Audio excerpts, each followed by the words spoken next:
Hey everybody, and welcome back to Comic Crash, where we talk about comic books and stuff. And I am up in the mountains right now because this is where my family is celebrating the 4th of July. I'm celebrating in the way that makes sense for me. We're going to read some Captain America comics. Captain America, A Man Out of Time is easily one of my most favorite Captain America comics, and I'm really excited to share with you. It's written by the fantastic and always amazing Mark Waid, and our team is led by Jorge Molina. This is cool. Let's hop into it. It follows Captain America in his first few days coming out of the ice into the whole brand new wide future that he is completely and 100% unfamiliar with. It reveals that one of the last conversations he had with anyone before he was put on ice was in regards to what he wanted to do after the war was over. And he realized that he really had no plans for what he was going to do when they won. Like, I guess I'm just going to be Captain America forever, I guess. And now he's just in this brand new world that just doesn't make any sense to him. And he's looking for a way to get back. He hears that there's this stretchy guy named Reed Richards who might have a time machine that might be able to send him back. And so his plan is that he's going to just do that. He's going to go find Reed Richards and get sent back to the 40s. But before he does, he is asked very nicely by the Avengers benefactor Tony Stark if he'll just spend an evening with him. And this scene is just so cool. Tony Stark takes Captain America on this tour of the Smithsonian, a private tour. It's after hours, everyone's gone, and just shows him all of the cool stuff that happened after the war was over.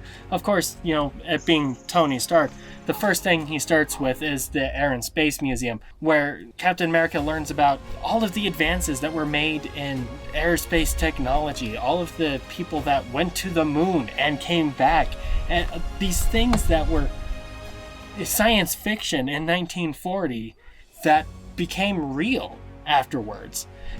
But of course, Captain America, being himself, says, I want to see what the advancements in humanity was. Like, what happened there? And that's when Tony Stark pulls out the big guns, takes them to this auditorium where they watch Martin Luther King Jr. give his I Have a Dream speech. All of this happens. Problem is, it kind of backfires, and Captain America's like, well, I mean, if you have all of this going on for you, I guess this proves I'm not needed. I can retire. Woohoo! Let's go back to the past. And Tony's like, well, shoot. Well, this backfired, but I guess if you want to leave, go ahead. But you have to get permission from your presiding officer, right? Who is that? Well, I guess it's the president. Okay, so Captain America goes to the White House and requests that he be given a permanent leave, that he be dismissed. And the president says, I would love to, but you kind of know too much now. I can't send you to the past, because Reed Richards says if I do, it could mess up a lot of stuff, even if you just by accident say something.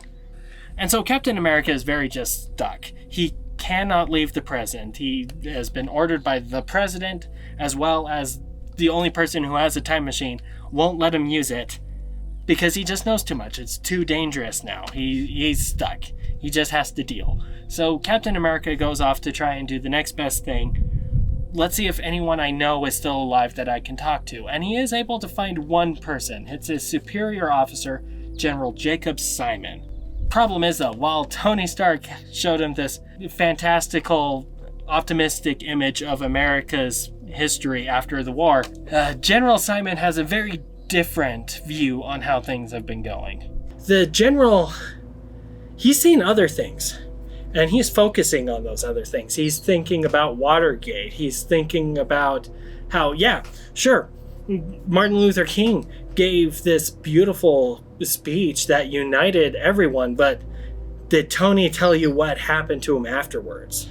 Every spare moment Captain America has outside of Avengers missions, he's going back to talk to this general and just being told about all of the things that have been going wrong. And Captain America's like, I thought this was something worth fighting for. And now he's having all of these doubts. Until one day, even the general dies. And the only thing Captain America has left is an autographed photo that he gifted the general. It was gifted back to him. And he's just aloof now in a country that he doesn't recognize, that he doesn't know if he even likes anymore. And that's when this big red alert pops up in Avengers Mansion. There's this time-traveling conqueror named Kang, who is just wiping the floor with the Avengers, just throwing them all over the place. Until he gets to Captain America, and it's like, you don't belong here. I can tell you don't belong here. I bet you're supposed to be from the 1940s, huh? Well, poof, wham, now you're back. And Captain America is now back in 1945. The war is over. They've won, and now he's back where he wanted to be. At first, going back to the 40s was everything that Steve was hoping it would be, like hot dogs cost 5 cents again, the Dodgers are still in Brooklyn, and $100 can get him anywhere, and he's very excited about that. So to celebrate this newfound life, he goes to a Brooklyn Dodgers game. And he sits down next to this father and son, and he's just chatting with them, talking about how great the Dodgers are, asks the kid if he wants to be on the Dodgers, and the dad interjects and says, "Why are you doing this? What are you doing? He can't join the Dodgers. The Dodgers is a white club." He's looking around and he's realizing, the good old days maybe weren't always so good. Maybe things really did improve a lot more than they got worse. But also, we gotta focus on the mission here. The Avengers have been captured by Kang. I can't do anything about it here, so we gotta do something. But that's when he remembers he has his Avengers ID badge. And he can set an alarm on that. And he can attach a note to it. And as long as it is in some place he knows will be there in the present, he can get a message across to somebody and they can come grab him. The autographed photo from his general. And so Mr. Fantastic shows up in his time machine, grabs Captain America, pulls him out, and together they all defeat Kang. And Steve, he learns that, the present isn't bad. He likes Radiohead.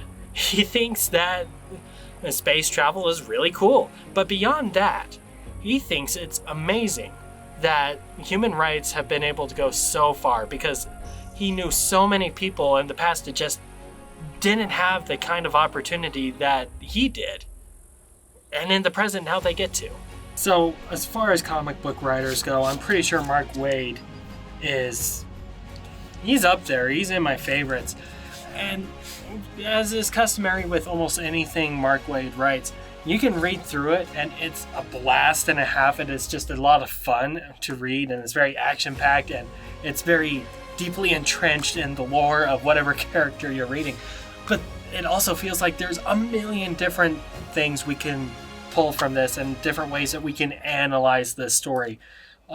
For one, we could have conversations about how age has an effect on your perspective on things, or how occupation has an effect on your perception of how good things are or how bad things are. And this year being 250 years celebrating America's independence, I feel like a lot of us are at the crossroads here that this book is trying to describe. I think we want to take the Tony Stark route and just talk about how great things are, how good we are at making things happen, all of the wonderful things that happened in the past that are leading to what's happening today.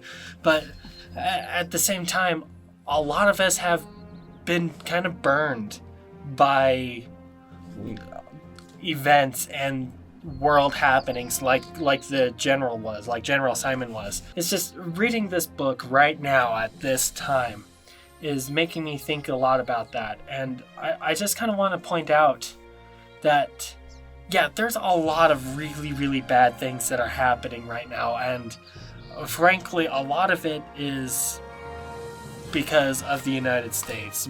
The United States has caused a lot of pain, but I also look back at this year, the last couple of years, and I see so much good that has happened.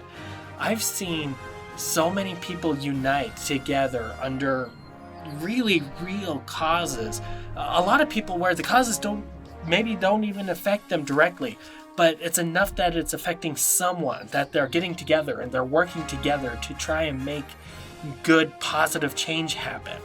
I feel like for the first time in a long time, we're seeing people enter into the arena of politics who are there for the sake of making good things happen, which is really, really interesting. I've also seen us play host to all kinds of people. The World Cup, the whole world came to the United States and in a lot of ways really showed us who we actually are.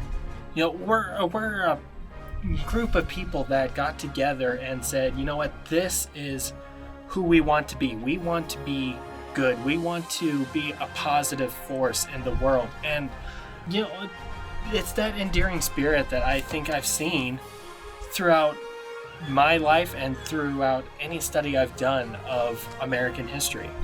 So I guess, I don't know. Today, for the 250th anniversary of America's independence, I think that's the thing I want to celebrate. And that's the thing I want to focus on. The way that, in more ways than we aren't, we truly are the United States of America.